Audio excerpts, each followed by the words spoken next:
അയ്യപ്പൻ്റെ സ്വർണം കട്ടവരെ തുറങ്കല്ലിൽ അടക്കണമെന്ന് വലിയ വായിൽ വർത്താനം പറഞ്ഞ ആളുകൾ രാമക്ഷേത്രത്തിൽ നടന്ന കാട്ടുകൊള്ളയെപ്പറ്റി ഒന്നും മിണ്ടാത്തതും സംസാരിക്കാത്തതും എന്തുകൊണ്ടാണ്? വളരെ ലളിതമാണ്. അത് ഇതിൻ്റെ പുറകിൽ RSSും അതുപോലെ BJPയും ആയതുകൊണ്ടാണ്. ഈ ആളുകൾ സംസാരിക്കുന്നില്ല എന്നുള്ളത് അവിടെ നിൽക്കട്ടെ.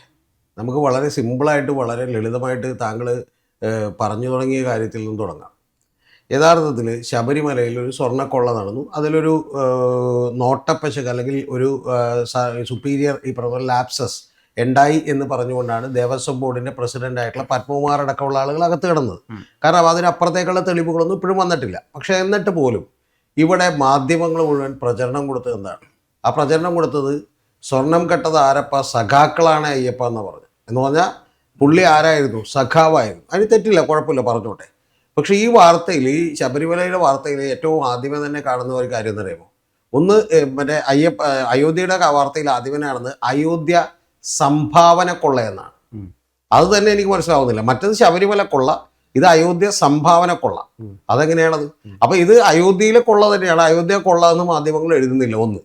രണ്ടാമത്തത്, ഇനി ഗൗതം എത്ര നേരം മുമ്പ് കേട്ട വാർത്തയടക്കമുള്ള വാർത്തകളെല്ലാം ഒന്ന് എടുത്ത് പരിശോധിച്ചോ.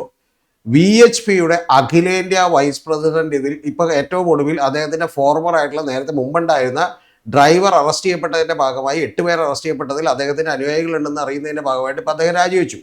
പക്ഷെ അപ്പോൾ പോലും VHPക്കും പ്രശ്നമില്ല. രാഷ്ട്രീയ സ്വയം സേവകനായി ജില്ലാ നേതാവായി പിന്നീട് ഈ പറഞ്ഞ പോലെ അഖിലേന്ത്യാ നേതാവായി വളർന്നിട്ടുള്ള ചമ്പത് റായിക്ക് RSSനും പ്രശ്നമില്ല. പകരം മാധ്യമങ്ങൾ ഇത് റിപ്പോർട്ട് ചെയ്യുന്നത് RSSനകത്ത് ഒരു ആൾ എന്നുള്ളത് മാത്രമാണ്. അതും എനിക്ക് മനസ്സിലാവുന്നില്ല. RSSനകത്ത് അതിർത്തി ഉണ്ടെന്ന് റിപ്പോർട്ട് ചെയ്തു. അല്ല, അതെ, RSS ക്ലീൻ ആണ്. RSSനകത്ത് ഇതിനെതിരെ അതിർത്തിയുണ്ട്. ആ സംഘടനയെ നമ്മൾ മൊത്തത്തിൽ കുറ്റപ്പെടുത്തുന്നില്ല. നിങ്ങൾ അറിയേണ്ടത് CPMന്റെ ഒരു MLA TI മധുസൂദനെതിരെയും അതുപോലെ തന്നെ ഈ പറയുന്ന പത്മകുമാറിനെതിരെയും ഒരു ആരോപണം വന്നപ്പോൾ അങ്ങനെയല്ലല്ലോ. സഖാക്കൾ മുഴുവൻ കള്ളന്മാരാണ്, ഈ പറയുന്ന പോലെ ഇത് കക്കുകയാണെന്നാണ് പറഞ്ഞുകൊണ്ടിരുന്നത്. അപ്പൊ അതുകൊണ്ട് ഇതിന്റെ പുറകിലുള്ള കാര്യം എന്ന് പറഞ്ഞാൽ ഇതിന്റെ പുറകിൽ 2 കാര്യങ്ങളുണ്ട്. ഒന്നെന്ന് പറയുന്നത് മാധ്യമങ്ങളടക്കം, ഞാൻ പറയുന്നത് മലയാളം മാധ്യമങ്ങൾ മാത്രമല്ല, മലയാള മാധ്യമങ്ങളടക്കം നാഷണൽ ചാനലുകളടക്കം ഇത് റിപ്പോർട്ട് ചെയ്യുന്ന രീതി എന്ന് പറഞ്ഞാൽ ആകെ ചമ്പത് റായ് മാത്രമേ കുഴപ്പമുള്ളൂ എന്നുള്ളതാണ്. ചമ്പത് റായ് കുഴപ്പമുണ്ടെന്ന് പറഞ്ഞാൽ ആ സംഘടനക്ക് കുഴപ്പമില്ലേ? ആ സംഘടനക്ക് ഇതിന്റെ പേരിൽ ഉത്തരവാദിത്വം ഇല്ലേ? ഇത്രയും ഈ രാജിവെച്ചില്ലേ? രാജിവെച്ചാൽ മതിയോ? പിന്നെന്താ ചെയ്യണ്ടേ? രാജിവെച്ചാൽ മതിയോ? സംഘടനക്ക് ഒരു ഉത്തരവാദിത്വം ഇല്ലപ്പാ. സംഘടനയുടെ പേരിൽ ഒരു കുറ്റവും ഇല്ല. അല്ല, VHPയുടെ അഖിലേന്ത്യാ വൈസ് പ്രസിഡന്റ് സംഘടന അയാളെ പുറത്താക്കണമായിരുന്നു, രാജിവെക്കേണ്ട ആവശ്യമില്ലായിരുന്നു. സംഘടന അന്വേഷണം നടത്തണമായിരുന്നു. അവരാണ് അവിടെ ഭരിക്കുന്നത്. ആ ഭരിക്കുന്നതിൽ ഏറ്റവും ആദ്യത്തെ കാര്യം ഇത്, ഞാൻ എൻ്റെ ഏറ്റവും ആദ്യത്തെ ചോദ്യമുണ്ട്. ഈ പറയുന്ന കാര്യങ്ങളൊന്നും ഇവർക്കാർക്കും നേരത്തെ ഇത് മുൻകൂട്ടി മനസ്സിലാക്കാൻ കഴിഞ്ഞില്ലേ? ഇത് തന്നെയാണല്ലോ പത്മകുമാറിന്റെ അടുത്തും അതുപോലെ പിണറായിയുടെ അടുത്തും ആളുകൾ ചോദിച്ചത്. കാരണം ഇവിടെ ശബരിമലയിൽ ഈ കൊള്ള നടക്കുന്നതിനെ കുറിച്ച് നിങ്ങളൊന്നും അറിഞ്ഞില്ലേ? നിങ്ങൾക്ക് സ്പെഷ്യൽ വിജിലൻസ് ഉണ്ടായിരുന്നു, ശബരിമല വിജിലൻസ് ഉണ്ടായിരുന്നു, അന്വേഷണ ഉദ്യോഗസ്ഥരുണ്ടായിരുന്നു, മനസ്സിലാക്കാൻ കഴിഞ്ഞില്ല. ഇവർക്ക് ആർക്കും അത് മനസ്സിലാക്കാൻ കഴിഞ്ഞില്ല. താങ്കൾ ചോദിക്കുന്നത് ഒരു ക്ഷേത്രം കൃത്യമായിട്ട് സംരക്ഷിക്കാൻ പറ്റാത്ത BJPക്ക് എങ്ങനെയാണ് ഒരു രാജ്യം സംരക്ഷിക്കാൻ പറ്റുക? അല്ല, ക്ഷേത്രം സംരക്ഷിക്കാൻ പറ്റാത്തത് ക്ഷേത്രത്തോടൊന്നും അവർക്കൊരു സ്നേഹമില്ല. അവരെ സംബന്ധിച്ച് വിശ്വാസം എന്ന് പറയുന്നത് രാഷ്ട്രീയത്തിനും പണത്തിനും വേണ്ടിയിട്ടുള്ള ഒരു ആയുധം മാത്രമാണ്. ഇതിന്റെ അടുത്ത കാര്യം ഗോത്തിനറിയോ? ഇതിപ്പോ യഥാർത്ഥത്തിൽ വളരെ പെരിഫറൽ ആയിട്ടുള്ള ന്യൂസ് മാത്രമേ പുറത്തേക്ക് വന്നിട്ടുള്ളൂ. യഥാർത്ഥത്തിൽ അവിടേക്ക് കിട്ടിയത് 5000 കോടി രൂപയുടെ സംഭാവനയാണ് കിട്ടിയത്. ആ 5000 കോടി രൂപ എന്തിനു വേണ്ടി ഉപയോഗിച്ചു എന്ന് വെച്ചാൽ പലപ്പോഴും 5 ഇരട്ടി, അതായത് സാധാരണ സ്ഥലങ്ങൾ ഏറ്റെടുക്കുമ്പോൾ കൊടുക്കുന്നതിനേക്കാൾ 5 ഇരട്ടി പണം മേടിച്ചിട്ടുണ്ട് എന്ന് പറഞ്ഞത് ഇപ്പൊ ഉണ്ടായതല്ല. ഇനി രണ്ടാമത്തെ കാര്യം, ഏറ്റവും പ്രധാനപ്പെട്ട ഒരു കാര്യമുണ്ട്. ഈ സംഘപരിവാറുമായിട്ട് ബന്ധമുള്ള ആളുകളാണല്ലോ അവിടെയുള്ള ചെറിയ ജീവനക്കാർ മൊത്തം. ആ ചെറിയ ജീവനക്കാരെന്ന് പറഞ്ഞാൽ അവരുടെ മാസശമ്പളം 18,000 രൂപ 22,000 രൂപയൊക്കെ മാസശമ്പളമുള്ള ആളുകൾ, വലിയ 2 നില വീടുകൾ, കാറുകൾ, ഈ പറയുന്ന പോലെ വലിയ ലക്ഷറി ആയിട്ടുള്ള ജീവിതം നയിച്ചവരാണ്. ഇതൊന്നും ഈ പറയുന്ന പോലെ RSSനോ സംഘപരിവാറിനോ അല്ലെങ്കിൽ VHPക്കോ ഒന്നും മനസ്സിലായില്ല എന്ന് വേണം നമ്മൾ വിചാരിക്കാൻ. ഇത്രയും നാളും ഇതൊക്കെ അറിഞ്ഞിട്ടും അവർ കണ്ണടക്കായിരുന്നു എന്ന് വേണം നമ്മൾ വിചാരിക്കാൻ. സിമ്പിളാണ് കാര്യം. എന്നിട്ട് പോലും നമ്മുടെ മാധ്യമങ്ങളോ ആരും തന്നെ എന്ത് ചെയ്തില്ല, ഇതിൽ പിടിക്കുന്നില്ല എന്നുള്ളതാണ്. ഇനി അത് പോട്ടെ. ഏറ്റവും ഒടുവിൽ ഇപ്പൊ ജ്വല്ലറി അസോസിയേഷൻകാർ പറഞ്ഞിട്ടുണ്ടല്ലോ, ഞങ്ങൾ 60 കിലോ വെള്ളി കൊടുത്തു എന്ന് പറഞ്ഞിട്ടുണ്ട്, ഗോൾഡ് കൊടുത്തു എന്ന് പറഞ്ഞിട്ടുണ്ട്. ഒന്ന് ആലോചിച്ച് നോക്കണോട്ടെ നിങ്ങൾ. ഈ 2024 ജാനുവരിയിൽ മാത്രം പ്രതിഷ്ഠാകർമ്മം നടത്തി പ്രവർത്തനം തുടങ്ങിയ ഒരു ക്ഷേത്രത്തിൽ നിന്ന് കേവലം 2 കൊല്ലങ്ങൾ കഴിയുമ്പോൾ അവിടെ 200 കോടി രൂപയുടെയെങ്കിലും കളവാണ്. അതായത് ഒരു കൊല്ലം 100 കോടി വെച്ച്. ശരിക്കും പറഞ്ഞൊരു 10 കൊല്ലവും കൂടി കിട്ടിയിരുന്നെങ്കിൽ ഒരു 1000-1500 കോടി കട്ടാരെ. എന്തായാലും പിണറായി വിരുദ്ധരെ തിരിച്ചറിയേണ്ട ഒരു കാര്യം, ശബരിമലയിൽ മാത്രമല്ല കള്ളന്മാരുള്ളത്, അയോധ്യയിലെ സംഘികളിലും ഒരുപാട് കള്ളന്മാരുണ്ട് എന്നുള്ളതാണ്. അല്ല, ആ കള്ളന്മാരുണ്ട് എന്നുള്ളത് മാത്രമല്ല, യഥാർത്ഥത്തിൽ ഇവർക്കൊരു വിശ്വാസമില്ല. സത്യത്തിൽ രവിചന്ദ്രനേക്കാളും ആരിഫ് ഹുസൈൻ തെരുവൂത്തിനേക്കാളും ഒക്കെ വലിയ അവിശ്വാസികളുള്ളത് എവിടെയെന്ന് വെച്ചാൽ ക്ഷേത്ര ഭരണത്തിലാണ്. എന്താ കാര്യം? ദൈവമില്ലെന്നും ക്ഷേത്രത്തിൽ ഇങ്ങനൊരു പ്രശ്നം ഉണ്ടാവില്ലെന്നും ഒക്കെ അവർക്ക് കൃത്യമായിട്ട് അറിയാം. ഈ അയോധ്യ ക്ഷേത്രത്തിൽ ഞാൻ ഏറ്റവും ആദ്യം ഒരു കാര്യം ഗൗതത്തിനോട് ചോദിക്കട്ടെ, ഏറ്റവും ആദ്യം ഈ മന്ദിരം ഉദ്ഘാടനം ചെയ്ത ആദ്യത്തെ മഴയത്ത് തന്നെ അവിടെ ചോർന്നു. എന്താണ് ചോരാൻ കാര്യം? നിങ്ങൾ ഒരു കാര്യം ഞാൻ ചോദിക്കണേ, 178 വീടുകൾ വയനാട് പണിതപ്പോ അതിൽ 3 ചോർച്ച കണ്ടെത്തി എന്ന് പറഞ്ഞു. അതായത് പോണ്ടിങ് ടെസ്റ്റ് നടത്തി പണിതവർ തന്നെ ചോർച്ച കണ്ടുപിടിച്ചപ്പോഴത്തേക്കും വലിയ പ്രശ്നമായിരുന്നു നമുക്ക്. കാരണം അങ്ങനെ ചോരാമോ, കൃത്യമായിട്ട് പണിതാൽ അങ്ങനെ ഉണ്ടാവില്ലെന്ന്. ഇത് ഞാൻ ചോദിക്കുന്നത്, ഒരു കൺസ്ട്രക്ഷൻ പാർട്ടിക്ക് കൃത്യമായി കോൺട്രാക്ട് കൊടുത്ത് ഇന്ത്യ മുഴുവൻ ശ്രദ്ധിച്ചൊരു അമ്പലം പണിതിട്ട് അത് മുഴുവൻ ചോർന്നൊലിക്കുന്നു, അവിടെ കൺസ്ട്രക്ഷനിൽ വലിയ അപാകതകൾ ഉണ്ടെന്ന് പറഞ്ഞിട്ടും മാധ്യമങ്ങളോ നമ്മളൊന്നും ചർച്ചയാക്കിയില്ല. എനിക്ക് അത്ഭുതം തോന്നുന്ന ഒരു കാര്യം, ഇപ്പം എന്താണ്, രാഷ്ട്രീയ നിരീക്ഷകരായിട്ടുള്ള പല ആളുകൾ എന്താണ് BJPക്ക് പല രീതിയിൽ പിന്തുണ അറിയിക്കുന്ന ആളുകൾ ഈ വിഷയത്തിൽ ഉത്തർപ്രദേശ് സർക്കാരിനെ അല്ലെങ്കിൽ ക്ഷേത്ര കമ്മിറ്റിക്ക് എന്താണ് ഭരണസമിതിക്ക് സംഭവിച്ച പിഴവിനെ കുറിച്ച് സംസാരിക്കുമ്പോൾ അതിനെ പിന്തുണയ്ക്കാനായിട്ട് ഈ രാമന്റെ മര്യാദ പുരുഷോത്തമനായിട്ടുള്ള സത്യസന്ധതയുടെ നിറകൂടം എന്നറിയപ്പെടുന്ന രാമന്റെ അനുയായികൾക്ക് അവരെ പോലും പിന്തുണയ്ക്കാൻ പറ്റുന്നില്ല, അവരെ പോലും തെറി വിളിക്കുകയാണ്.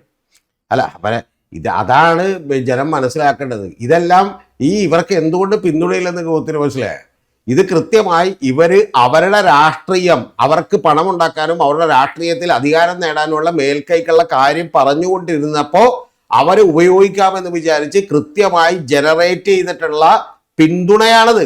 അതാണ് ഞാൻ ഗൗതത്തോട് നേരത്തെ പോലെ പറഞ്ഞുകൊണ്ടിരുന്നത്. ഇനി ഗൗതം എന്ന് പറയുന്ന ഒരാളെ വിശ്വസിച്ച് 1,00,000 പേര് യൂട്യൂബിൽ ഉണ്ടെന്നുണ്ടെങ്കിൽ അതിൽ 10,000 പേര് ഗൗതത്തിന്റെ വീഡിയോ കാണുന്നുണ്ടെങ്കിൽ അവർ നാളെ ഗൗതം വളരെ ശരിയായിട്ടുള്ള ഒരു കാര്യം പറഞ്ഞാലും ഗൗതത്തെ വിശ്വസിച്ചതുമെന്ന് കാണും. യഥാർത്ഥത്തിൽ ഗൗതത്തെ വിശ്വസിച്ച് കാണുന്നവരല്ല അങ്ങനെ കാണുന്നവര്. യഥാർത്ഥത്തിൽ ഇവര് ക്രിയേറ്റ് ചെയ്ത് കൊടുക്കുന്ന ഒരു കാര്യമാണ്. അതുകൊണ്ടാണ് നേരത്തെ പറഞ്ഞ പോലെ ചില വീഡിയോകൾ അവർ ഇരുന്ന് ചാനൽ ചർച്ചകളിൽ ഇരുന്ന് ഏഷ്യാനെറ്റിലൊക്കെ ഇരുന്ന് ചില ആളുകൾ ഇത് പറഞ്ഞിട്ടും ഒരാളും കാണാനില്ലെന്ന് മാത്രമല്ല, കണ്ടവരിൽ പകുതി പേരും ഇതിനെ കുറ്റപ്പെടുത്തി ഇയാൾക്കെതിരെ ചീത്ത പറയുന്നതിന്റെ കാര്യം എന്ന് വെച്ചാൽ ഒരൊറ്റ കാര്യമുള്ളൂ. കാരണം ഇതിന്റെ പിന്നിലുള്ളത് രാഷ്ട്രീയമാണ്. ഞാൻ പലപ്പോഴായി പറഞ്ഞു തന്നിട്ട് ഗൗതത്തിന് മനസ്സിലായിട്ടില്ല. ഇത് വളരെ കൃത്യമായ അജണ്ട പ്രകാരം ഹൈപ്പ് ചെയ്ത് കൊടുക്കുന്നതാണ് ഇവരുടെ വീഡിയോ. അല്ലാതെ ഇവരുടെ അഭിപ്രായത്തിന് അത്ര വലിയ വിലയോ ഇവർ താരങ്ങളൊന്നും അല്ലെന്ന് അവർക്കറിയാം. അതുകൊണ്ടേ ചീത്ത പറയണത്. യഥാർത്ഥത്തിൽ ഇപ്പൊ എന്താ സംഭവിച്ചേക്കണത്? ഇപ്പൊ പോലും എന്തായാലും ഇവര് എല്ലാവരും കൂടി ഈ രാമനെ നാറ്റിക്കുകയാണ്. ആളുകൾക്കിടയിൽ രാമനെ നാറ്റിച്ച് നാറാണക്കല്ലെടുപ്പിക്കുകയാണ്. സത്യം പറഞ്ഞു, താങ്കളിപ്പോ പറഞ്ഞ ഏഷ്യാനെറ്റിലെ ഒരാള് ചർച്ചയിൽ പങ്കെടുത്തുകൊണ്ട് ഇതുപോലെ വർത്താനം പറഞ്ഞു എന്ന് പറയുമ്പോൾ എനിക്ക് ഒരുപാട് കാര്യം കൂടി പറയാനുണ്ട്. ഈ പുള്ളി അടക്കമുള്ള ആളുകൾ ശരിക്കും വന്നിട്ടുണ്ടെങ്കിൽ CPM-ന്റെ ഒരു ഏരിയ കമ്മിറ്റി മെമ്പർ കള്ളം ചെയ്തിട്ടുണ്ടെങ്കിൽ ഉടനെ CPM കുറ്റക്കാരാണെന്ന് പറഞ്ഞുകൊണ്ടിരിക്കണം. ഇത് VHPയുടെ അഖിലേന്ത്യാ വൈസ് പ്രസിഡന്റ് കുറ്റം ചെയ്തിട്ടും VHP കുറ്റക്കാരല്ല, RSS കുറ്റക്കാരല്ല. മൈൽഡ് ആയിട്ടുള്ള ഒരു എതിരഭിപ്രായമാണ് പറഞ്ഞേക്കണം. അതായത് RSSനകത്തുള്ള 1-2 പേർക്ക് തെറ്റുപറ്റി എന്ന് പറഞ്ഞേക്കണം. അതുപോലും ആളുകൾക്ക് അംഗീകരിക്കാൻ പറ്റുന്നില്ല. ഏറ്റവും പ്രധാനപ്പെട്ട കാര്യം അതിപ്പം എല്ലാവരുടെയും മനുഷ്യൻ എന്താണ്, ആളുകളുടെ ഒരു കുഴപ്പമാണോ? ഇപ്പൊ CPM കാരത് പറയോ? ആരും പറയില്ലല്ലോ. അല്ല ഞാൻ പറയുന്നത്, നിങ്ങൾ എന്നിട്ട് നിഷ്പക്ഷമാണെന്ന് പറയരുത്. നിങ്ങൾ നിഷ്പക്ഷമാണെന്ന് പറയരുത്. നിങ്ങളത് പറഞ്ഞാൽ മതി. ഓക്കെ, ഞാനൊരു ഈ പറയുന്ന പോലെ ഞാൻ വലതുപക്ഷ അനുകൂലിയാണെന്ന് എഴുതി വെക്കുമ്പോൾ ചൂടാകാതിരുന്നാൽ മതി. നിങ്ങൾ നിങ്ങൾ എന്താണ് ഈ പറഞ്ഞ പോലെ ഇടതു നിരീക്ഷകൻ എന്ന് എഴുതി വെക്കുമ്പോൾ നിങ്ങൾ എന്ത് ചെയ്തു? ഇടത് നിരീക്ഷകൻ എഴുതിയിട്ട് നിങ്ങൾ അപ്പുറത്ത് മുഴുവൻ പറഞ്ഞോ? അല്ലാതെ ഞാൻ ഈ പറയുന്ന പോലെ എന്താണ് നിഷ്പക്ഷനായ രാഷ്ട്രീയ നിരീക്ഷകൻ എന്നുള്ള ഇതെടുത്ത് നമ്മുടെ മുമ്പിൽ അടിയായിരുന്നാൽ മതി, അതിന് കുഴപ്പമില്ല. പിന്നെ പ്രധാന നിഷ്പക്ഷനാണോ? ഞാൻ നിഷ്പക്ഷമായിട്ട് തന്നെ ഞാൻ കൃത്യമായിട്ട് ആളുകളെ എന്ത് ചെയ്തിട്ടുണ്ട്? വിമർശിച്ചിട്ടുണ്ട്. നിഷ്പക്ഷമായിട്ട് തന്നെ വിമർശിച്ചിട്ടുണ്ട്. ഇടതിന്റെ ചായ്വില്ല. അല്ല, ഇപ്പൊ ഇടതിന്റെ ചായ്വ് എനിക്ക് കുറച്ചുണ്ട്. കാരണം എന്ന് വെച്ചാൽ ഇടത് കൂടുതലായി ഡിസ്പ്രപ്പോർഷനായിട്ട് ആക്രമിക്കപ്പെടുന്നു എന്നുള്ള. രാമക്ഷേത്രത്തില് എന്താണ് ഇനി സൊല്യൂഷൻ? എന്താണ് രാമക്ഷേത്രത്തിൽ എന്താ സൊല്യൂഷൻ? ഇവരെല്ലാം അവിടെ അടിച്ചിറക്കുകയും ശരിക്കും പറഞ്ഞാൽ കേന്ദ്ര ഗവൺമെന്റിന്റെ ഭരണം ഏറ്റെടുക്കുകയും ചെയ്യണം. അപ്പൊ ചോദിക്കും, കേന്ദ്ര ഗവൺമെന്റ് ദേവസ്വം ബോർഡും ഒക്കെ ഇവ കേരളത്തിലൊക്കെ എന്താ പറഞ്ഞുകൊണ്ടിരുന്നത്? ദേവസ്വം ബോർഡിന്റെ കയ്യിൽ നിന്ന് ഹിന്ദു ക്ഷേത്രങ്ങൾ മോചിപ്പിച്ച് വിശ്വാസികളെ ഏൽപ്പിക്കണമെന്നാ പറഞ്ഞുകൊണ്ടിരുന്നത്. യഥാർത്ഥത്തില് ഗവൺമെന്റുകൾ ക്ഷേത്രങ്ങളുടെ ഭരണം ഏറ്റെടുത്താനുള്ള ഗുണം എന്താന്ന് വെച്ചിട്ടുണ്ടെങ്കിൽ ഒരൊറ്റ കാര്യമുള്ള, അഴിമതി നടന്നാൽ പോലും ഒരു പബ്ലിക് അക്കൗണ്ടബിലിറ്റി ഉണ്ട്, ഉത്തരവാദിത്വം ഉണ്ട്. അവിടെ അത് പിടിക്കപ്പെടാനുള്ള സാധ്യതകളും കൂടുതലാണ്. അഴിമതി ഒന്നും നടക്കാതിരിക്കുമെന്ന് ഞാൻ പറയുന്നില്ല, പക്ഷെ ഈ അളവിൽ നടക്കില്ല. ഇതൊന്നും ആലോചിച്ച് നോക്ക്. 2024 ജാനുവരിയിൽ ഉദ്ഘാടനം ചെയ്തിട്ട് 2 കൊല്ലം കഴിയുമ്പോൾ 200 കോടി. അല്ല, എനിക്ക് അത്ഭുതം തോന്നുന്നത് സാറേ, നമ്മളെ കുറേയധികം എന്താണ് പ്രിയപ്പെട്ട യൂട്യൂബർമാരുണ്ടല്ലോ, പ്രത്യേകിച്ചും സാജൻ സ്ക്രിയെ പോലുള്ള ആളുകളൊക്കെ, അവർക്ക് ഈ വാർത്ത കണ്ടോ? ഏതാ? അല്ല, ഷാജൻ ഉറക്കത്തിലാണ്. എനിക്കറിയില്ല കേട്ടോ, ഞാൻ ഷാജിന്റെ വാർത്ത ഷാൻ ചെയ്തിട്ടുണ്ടാവും. ഷാൻ ചെയ്യാതിരിക്കില്ല, കാരണം ഷാജിന്റെ നിലനിൽപ്പിന് ബാധിക്കുന്നതുകൊണ്ട് ഷാൻ ചെയ്തിട്ടുണ്ടാവും. പക്ഷെ ഷാൻ ചെയ്തേക്കുന്ന ഈ രീതിയിലായിരിക്കുള്ളൂ. ചമ്പത്രായ് എന്ന് പറയുന്ന ആൾ ചെയ്തത് ശരിയല്ല. അപ്പൊ ഇക്കോരം ചമ്പത്രായ് പറഞ്ഞത് ശരിയല്ലെന്നായിരിക്കില്ല, ചമ്പത്രായുടെ ഡ്രൈവർ ശരിയല്ല, അതുകൊണ്ട് പുള്ളിക്ക് പറ്റിപ്പോയി അബദ്ധമാണെന്നായിരിക്കും ചെയ്തിട്ടുണ്ടാവും. വേറെ ഒന്നും ചെയ്തിട്ടുണ്ടാവാൻ സാധ്യതയില്ല. പിന്നെ ഷാജിനെ നമ്മൾ നോക്കേണ്ട കാര്യമില്ല. കേരളത്തിലെ മറ്റേ പരമ്പരാഗത മാധ്യമങ്ങളൊക്കെ തന്നെ ഇത് തന്നെ ചെയ്തുകൊണ്ടിരിക്കണം. ഇപ്പൊ ബാക്കി ഏഷ്യാനെറ്റ് എന്താ പറഞ്ഞുകൊണ്ടിരിക്കണം, ബാക്കിയുള്ളവരെന്താ പറഞ്ഞുകൊണ്ടിരിക്കണം? വളരെ മൈൽഡായിട്ട് റിപ്പോർട്ട് ചെയ്യണം. ഒന്ന് ആലോചിച്ച് നോക്കൂ, ശബരിമലയിൽ നിന്ന് ശരിയാണ് സ്വർണം പോയിട്ടുണ്ട് എന്നുള്ള കാര്യത്തിൽ ഒരു സംശയമില്ല. അത് കള്ളനാരാണെന്ന് കണ്ടുപിടിക്കട്ടെ. പക്ഷെ അവിടെ അന്നേരം ദേവസ്വം ബോർഡ് പ്രസിഡന്റ് ആയിരുന്ന ആൾക്ക് അത് തടയാൻ പറ്റിയില്ല എന്ന് പറഞ്ഞ് CPM മൊത്തം അങ്ങനെയാണ് എന്ന് പറയുന്ന ആളുകളാണ് ഇത് പറഞ്ഞുകൊണ്ടിരിക്കുന്നത് ആലോചിക്കണം. അപ്പൊ അതുകൊണ്ട് ഇതിന്റെ പിന്നിലുള്ള യാഥാർത്ഥ്യം എന്നാണ്. പിന്നെ ഞാനൊരു കാര്യം ചോദിക്കട്ടെ ഗൗതം, സത്യത്തില് ഞാൻ പലപ്പോഴും പറഞ്ഞിട്ടുള്ള ഒരു കാര്യമുണ്ട്. ഈ നമുക്ക് ദൈവവിശ്വാസം ഭയങ്കരമായിട്ടുണ്ടെങ്കിൽ അതാണല്ലോ അൾട്ടിമേറ്റ് വിശ്വാസം. നമുക്ക് ഏത് സംഘടനയോ, ഇപ്പൊ BJPയോ RSSോ സംഘം BHPയോ ഏത് സംഘടനയിലും നമുക്ക് വിശ്വസിക്കാം, CPMൽ വിശ്വസിക്കാം, കോൺഗ്രസിൽ വിശ്വസിക്കാം. പക്ഷെ നമുക്ക് അതിനേക്കാൾ കൂടുതൽ വിശ്വാസമുണ്ട് എന്ന ആളുകൾ മുഴുവൻ പറഞ്ഞുകൊണ്ടിരിക്കുന്നത് ദൈവത്തിലാണല്ലോ. ദൈവത്തിന്റെ മുതൽ കട്ടെടുക്കുന്നവർക്കെതിരെ കക്ഷി ഭേദമില്ലാതെ ഒരു പ്രതിഷേധം ഉയരണ്ടേ? തീർച്ചയായിട്ടും. അതെന്താ ഉയരാത്ത്? തെരുവില് ഒരു പ്രതിഷേധം നടത്തുകയാണ് വേണ്ടത്. തെരുവിൽ പ്രതിഷേധം നടത്തണ്ടേ? എടാ ചമ്പത്രായി ഞങ്ങളെ ബോർഡ് കട്ടെടുത്തവരെ ഇറങ്ങിപ്പോടാന്ന് പറയണ്ടേ? എന്താ പറയാത്തത്? അറ്റ്ലീസ്റ്റ് ഈ BHP നേതാവിന്റെ കട്ടൗട്ട് കത്തിക്കുകയും ചെയ്യണ്ടേ? ഇതിവിടെ ആര് വെറുതെ ഇരിക്കുന്ന സാധാരണക്കാരായിട്ടുള്ള ആളുകളുടെ ഈ പറയുന്ന പോലെ കോലമുണ്ടാക്കി കത്തിക്കുന്ന ഒരു നാട്ടിലാണ്. അതായത് താഴേക്ക് 40 തൊട്ടേ കോലം ഉണ്ടാക്കി കത്തിക്കുന്ന നാട്ടിൽ ആർക്കും ഒരു പ്രതിഷേധമില്ല, BJPക്ക് ഒട്ടുമില്ല. യഥാർത്ഥത്തിൽ ഇത്തരം ആളുകളുടെ ക്രെഡിബിലിറ്റി ചോദ്യം ചെയ്യപ്പെടുക. ഇതിന്റെ പിന്നിൽ ഒരു കാര്യമുള്ളൂ, പ്രിയപ്പെട്ട ജനം മനസ്സിലാക്കേണ്ടത്. വിശ്വാസം എന്ന് പറയുന്നത് ഇവർക്ക് അധികാരത്തിലേക്ക് എത്താനുള്ള വഴിയാണ്, അല്ലാതെ ഇവർക്ക് രാമനോ അവരുടെ വിശ്വാസം ഒന്നുമില്ല. വിശ്വാസം ഉണ്ടെങ്കിൽ ഇവർ മോഷ്ടിക്കില്ല.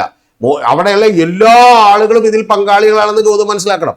അവിടെയുള്ള ഏതെങ്കിലും ആളുകൾ ഇതിനെതിരെ അതിന്റെ അകത്ത് നിന്ന് തന്നെ ഒരാൾ വന്നിട്ട് എന്ത് ചെയ്തിട്ടില്ല, എതിർ സ്വരം ഉയർത്തി പറഞ്ഞിട്ടില്ലെന്ന് മനസ്സിലാക്കണം. എന്ന് പറഞ്ഞാൽ ഈ സ്വന്തം അവൻ വളരെയധികം വിശ്വസിക്കുന്ന ദൈവത്തിന്റെ സ്വത്ത് ഒരാൾ കൊള്ളയടിക്കുമ്പോൾ എല്ലാവരും സൈലന്റ് ആയിട്ടിരിക്കുന്നു. ഹിന്ദു ക്ഷേത്രങ്ങളുമായി ബന്ധപ്പെട്ടിട്ട് കൊള്ളകൾ നിരവധി നടക്കുകയാണ്. ഇപ്പൊ പത്മനാഭസ്വാമിയിലെ ക്ഷേത്രത്തില്, ഇവിടെ ശബരിമലയിൽ, ഇപ്പം അയോധ്യയിൽ. അപ്പം ഈ ക്ഷേത്ര കമ്മിറ്റിക്ക് സംഭവിക്കുന്ന പിഴവുണ്ട്. ഇവിടെ നിയോഗിക്കുന്ന ആളുകൾ എത്തരത്തിലുള്ള ആളുകളായിരിക്കണം തുടങ്ങിയ കാര്യങ്ങളിലൊക്കെ ശ്രദ്ധിക്കേണ്ടതല്ലേ? അല്ല, ഇതില് ഒരു കാര്യം ഞാൻ ഗൗതത്തോടെ ഗൗതം ഈ പറഞ്ഞ ലിസ്റ്റ് ഒന്നും ഇതൊന്നും കൊണ്ട് അവസാനിക്കില്ല. ചെറിയ ക്ഷേത്രം മുതൽ വലിയ ക്ഷേത്രം വരെയുള്ള എല്ലാ സ്ഥലങ്ങളിലും കളവ് നടത്തുന്നത്. ആരാണ് കളവ് നടത്തുന്നത് എന്നുള്ളതാണ് പ്രധാനം. ആ പ്രധാനപ്പെട്ട കാര്യം എന്ന് പറയുന്നത് ഏതെങ്കിലും ക്ഷേത്രം നാളെ മറ്റേ ചമ്പൽക്കാട്ടിലെ കൊള്ളക്കാർ വന്നിട്ട് കൊള്ളയടിക്കുന്നതല്ല, പകരം എന്താണ് സംഭവിക്കുന്നത്? അതാണ് ഏറ്റവും വലിയ ഡേഞ്ചർ. ആ ക്ഷേത്രം പരിപാലിക്കാൻ വേണ്ടി നമ്മൾ ഏൽപ്പിച്ചിട്ടുള്ള ആളുകൾ തന്നെയാണ് അതിൻ്റെ അകത്ത് നിന്ന് അടിച്ചു മാറ്റിക്കൊണ്ടിരിക്കുന്നത്. സാർ, ഇപ്പൊ എന്താണ് ക്ഷേത്രങ്ങളിൽ ആളുകളെ നിയോഗിക്കുമ്പോൾ കൃത്യമായിട്ടുള്ള പരീക്ഷകളും ആരായിരിക്കണം അവരുകൾ, സാധാരണ ഏതെങ്കിലും രാഷ്ട്രീയ പാർട്ടിയുടെ അടിമത്തം ഉള്ളത് കൊണ്ട് മാത്രം ഒരു പൊസിഷൻ കൊടുക്കുന്നു എന്നതൊക്കെ മാറ്റിയിട്ടെ ഇപ്പം വലിയൊരു പരാതി ഉയരുന്നുണ്ട്. ഇപ്പം ശബരിമലയിലായിക്കോട്ടെ, ഗുരുവായൂരായിക്കോട്ടെ, കുറേ സമയം ക്യൂവിൽ നിന്ന് ദർശനം കാണാൻ വേണ്ടിയിട്ട് ആളുകൾ പോവുമായിരിക്കും. അവരോട് വളരെ അപമര്യാദയായിട്ട് പെരുമാറുന്ന ആളുകൾ, ഇങ്ങനെയുള്ള കുറേയധികം ആളുകളുണ്ട്. ഇവരെയൊക്കെ കണ്ടു കഴിഞ്ഞാൽ ചെപ്പക്കുറ്റി നോക്കി ഒരൊറ്റ അടി കൊടുക്കാം. ഗൗതം, ഞാനിപ്പോൾ എൻ്റെ ഒരു അനുഭവം പറയാം. ഇപ്പോൾ പഴനിയിൽ ഞാൻ ചെന്ന് നിൽക്കുമ്പോൾ യഥാർത്ഥത്തിൽ ഒരു പാലഭിഷേകത്തിന് പാല് കിട്ടും. അപ്പോൾ എൻ്റെ മദർ പറഞ്ഞുകൊണ്ട് ഞാൻ പോയതാണ്. പാല് കിട്ടുമ്പോൾ സത്യം പറഞ്ഞാൽ പിന്നൊരിക്കലും ഞാൻ പോയിട്ടില്ല. കാരണം നമ്മുടെ വിശ്വാസം അവിടെ വെച്ച് പിന്നെ കുറഞ്ഞു എന്ന് പറഞ്ഞാൽ ഇത്തിരിയെങ്കിലും ഉണ്ടെങ്കിൽ അതുപോലും പോയി. ഈ പാലഭിഷേകത്തിന് പാല് മേടിച്ചിട്ട് കിട്ടുമ്പോൾ പാല് മേടിക്കുന്ന അവിടുത്തെ ഒരു ശാന്തിക്കാരൻ, ഒരു സഹശാന്തിക്കാരുണ്ടല്ലോ, പുള്ളി വന്നിട്ട് എന്ത് ചെയ്യുന്നു, ഈ പാല് നമ്മുടെ ഇത് മേടിക്കുന്നു. എന്നിട്ട് പുള്ളി അപ്പം തന്നെ നമ്മുടെ ചോദിക്കണം 100 രൂപ വയ്ക്കണം. അപ്പോൾ നമ്മൾ 100 രൂപ എന്തിനാണെന്ന് ചോദിച്ചാൽ പുള്ളി പറഞ്ഞു, അല്ല 100 എനിക്ക് വെറുതെ എന്ന് പറഞ്ഞാൽ 100 ഇല്ലെന്ന് പറഞ്ഞാൽ 50 രൂപ എന്ന് പറഞ്ഞപ്പോൾ അയാൾ എന്ത് ചെയ്യുന്നറിയോ, കാശ് തരില്ലെന്ന് പറഞ്ഞപ്പോൾ എന്ത് അറിയോ, ഒറ്റടിക്ക് അഭിഷേകം ചെയ്യാനുള്ള പാലൊക്കെ താഴെ വെച്ചിട്ട് പുള്ളി പോയി കളയാണ്. രണ്ടാമത്തത്, അമ്പലങ്ങളിലുള്ള ഒരു പ്രധാനപ്പെട്ട പ്രത്യേകത, അത്തരം അമ്പലങ്ങളിൽ ഗോതമ്പുണ്ടെങ്കിൽ ഗോതത്തിന് അറിയാം, VIP-കൾക്ക് കൂടുതൽ പണം കൊടുത്തിട്ടുണ്ടെങ്കിൽ കയറി കാണാം. എന്തിനാണത്? ദൈവത്തിന് മുമ്പിൽ എല്ലാവരും സമന്മാരാണെന്ന് പറയുമ്പോൾ എന്തിനാണത്? അപ്പോൾ ഇത്തരത്തിലുള്ള പല കാര്യങ്ങൾ നിൽക്കുന്നു. ഏറ്റവും വലിയ ഡേഞ്ചർ എന്താണെന്ന് അറിയുന്നത്, നമ്മുടെ മുമ്പിൽ ഭയങ്കരമായ വിശ്വാസികളാണ് എന്ന് നമ്മളെ തെറ്റിദ്ധരിപ്പിക്കുന്ന കപടന്മാരായിട്ടുള്ള വിശ്വാസികളാണ് ഈ പണം മുഴുവൻ അടിച്ചു മാറ്റുന്നത്. അതുകൊണ്ടാണ് ഞാൻ പറയുന്നത്, ഇതിലാകെയുള്ള പരിഹാരം എന്ന് പറയുന്നത് ഗവൺമെൻറ് ഇത് ഏറ്റെടുക്കുകയും ഗവൺമെൻറ് ദേവസ്വം ബോർഡൊക്കെ നടത്തുന്ന പോലെ നടത്തുകയും ചെയ്യണം. അപ്പോൾ ചോദിക്കുക, അതിനകത്തും കളവ് നടക്കൂലെങ്കിൽ അതിനകത്ത് കളവ് നടക്കും. പക്ഷെ അതിനകത്ത് കളവ് നടക്കുമ്പോൾ ഒരു പരിധിയുണ്ട്. ഇപ്പോൾ ഉദാഹരണത്തിന് ദേവസ്വം ബോർഡ് 5 കൊല്ലത്തേക്ക് വെക്കണേ, അത് കഴിഞ്ഞ് 5 കൊല്ലം കഴിയുമ്പോൾ മാറി വേറെ ആളുകളാണ് വന്നത്. ശബരിമലയുടെ കാര്യത്തിൽ G. രാമൻ നായരായിരുന്നു ഏറ്റവും ആദ്യം അവിടെ ഇരുന്നത്. വലിയ വിശ്വാസിയാണ്. ആ സമയത്ത് എന്തോരം ആരോപണങ്ങളുണ്ടായി, മനസ്സിലായോ? VS ശിവകുമാറിന്റെ അനിയൻ വന്ന് പാത്രങ്ങൾ ഒരു 1.25 കോടി രൂപ അടിച്ചു മാറ്റിയിട്ടുണ്ടായി. ഏറ്റവും ഒടുവിൽ ഈ പറയുന്ന ഉണ്ണികൃഷ്ണൻ പോറ്റിയുടെ കാര്യത്തിലുണ്ടായി. ഇതുകൂടാതെ നമ്മളൊന്ന് ആലോചിക്കണം, ശബരിമല ഒരു കുടുംബത്തിന് എഴുതി കൊടുത്തതുപോലെ എഴുതി കൊടുത്തിട്ടുള്ള തന്ത്രിമാരിൽ നിന്ന് ഒരാൾ പോയി ജയിലിൽ കിടന്നു. അപ്പൊ ഇത്തരത്തിലുള്ള കാര്യങ്ങൾ ഉണ്ടാകുമ്പോൾ ഒരു കാര്യം മനസ്സിലാക്കണം, യഥാർത്ഥത്തിൽ ഇവർക്കൊരു വിശ്വാസമില്ല. ഇവർ വിശ്വാസികളാണെന്ന് ആളുകളെ കബളിപ്പിച്ച് അവരുടെ പണമടിച്ചു മാറ്റാണ് ഒരു കാര്യം. ഇനി രണ്ടാമത്തെ ഏറ്റവും പ്രധാനപ്പെട്ട കാര്യം എന്ന് അറിയോ, ഈ ഗവൺമെന്റ് ആണെങ്കിൽ പോലും ഈ സംഭാവന കിട്ടുന്നതിലോ ഈ പറയുന്ന ഭണ്ഡാരത്തിൽ കാശിടുന്നതിനൊന്നും ഗൗതം കണക്കില്ല. അതുകൊണ്ട് തോന്നുന്ന പോലെ എടുത്തിട്ട് പോവാണ്. ഈ കോഴിക്കോട് ഒരു അമ്പലമുണ്ട്. ആ കോഴിക്കോട് ഒരു അമ്പലത്തിൽ ഒരു പ്രധാനപ്പെട്ട സംഭവം നടന്നു. എന്താണെന്നറിയാമോ? കുറച്ച് പണം, അതായത് മാല, 2 കമ്മൽ, ഇതെല്ലാം ഒരാളെടുത്ത് വീട്ടിലേക്ക് കൊണ്ടുപോയി. ദേവസ്വം ബോർഡിന്റെ അമ്പലമാണ്, വീട്ടിലേക്ക് കൊണ്ടുപോയി. പരാതിയും പ്രശ്നമൊക്കെ ഇട്ട് വന്നപ്പോൾ അയാൾ പറഞ്ഞിട്ടുണ്ട് ഞാനത് തിരികെ കൊണ്ടുവന്ന് വെച്ചിട്ടുണ്ട് എന്ന് പറഞ്ഞാൽ അത്ര അലസമായിട്ട് ഇത് ഇവിടെ ഡീൽ ചെയ്യപ്പെട്ടുകൊണ്ടിരിക്കുകയാണ്. ഇനി ഗൗതം പറഞ്ഞ് ഇടക്കൊന്ന് നൈസായിട്ട് പറഞ്ഞുവിട്ടിട്ടുണ്ട്, പത്മനാഭ സ്വാമി ക്ഷേത്രം എന്താ ഗവൺമെന്റ് അന്വേഷിക്കാത്തത്? അവിടെ ഒരു സെക്യൂരിറ്റിയും ഇല്ലാതെ അകത്തേക്കും പുറത്തേക്കും കയറിയ ആളുകൾ രാജകുടുംബവുമായി ബന്ധപ്പെട്ട ആളുകളാണെന്ന് പറഞ്ഞപ്പോഴത്തേക്കും എന്താണ് മുട്ടിടിച്ചതും കൈവറച്ചതും. അപ്പൊ അതുകൊണ്ട് ഒരു കാര്യം എനിക്ക് പറയാനുള്ളത്, എൻ്റെ പ്രിയപ്പെട്ട സാധാരണ അവർക്ക് വേറെ നിരാലംബരായിട്ടുള്ള ദൈവം മാത്രമേ ഒരു ഉള്ളൂ എന്ന് വിചാരിച്ചൊരു ആത്മവിശ്വാസത്തിന് വേണ്ടി ദൈവത്തെ പ്രാർത്ഥിക്കുന്ന ആളുകളെല്ലാം പറയണം, നിങ്ങളുടെ കപട വിശ്വാസത്തെ കൊള്ളയടിക്കാൻ വേണ്ടി മാത്രമാണ് ഇവർ ദൈവങ്ങളോടുള്ള സ്നേഹമൊക്കെ കാണിക്കുന്നത്. അല്ലെങ്കിൽ ഈ ചമ്പത്രായുടെ, ഞാൻ ഗൗതത്തോട് ചോദിക്കുന്നു, ഇതിനേക്കാൾ ചെറിയൊരു തെറ്റ് ഈ പറയുന്ന രാമനെ കുറിച്ച് ആരെങ്കിലും പറയുകയോ മോശമായിട്ട് എന്തെങ്കിലും ഉണ്ടാവുകയോ ചെയ്തിട്ടുണ്ടെങ്കിൽ അയാളുടെ വീട് നേരെ കല്ലേറുണ്ടാവും, ചിലപ്പോൾ റോട്ടിക്കുഴികളൊക്കെ കുറച്ച് ബുദ്ധിമുട്ടും. എന്തായാലും എനിക്ക് അവസാനം നിർത്തുമ്പോൾ ഇതാ പറയാനുള്ളത്, ജയ് ശ്രീരാം എന്ന് മുറവിളി കൂട്ടുന്ന വലിയ ഒച്ചത്തിൽ വിളിച്ചു പറയുന്ന ആളുകൾ അറ്റ്ലീസ്റ്റ് നട്ടലുണ്ടെങ്കിൽ ആ ചെമ്പത്തിറായിയുടെ ഒരു ഫ്ലെക്സ് ഒരു കട്ടൗട്ടുമായിട്ട് തെരുവിലിറങ്ങി പ്രതിഷേധം ചെയ്ത് കത്തിക്കാനുള്ള മാന്യതയെങ്കിലും കാണിക്കണം എന്നുള്ളതാണ്.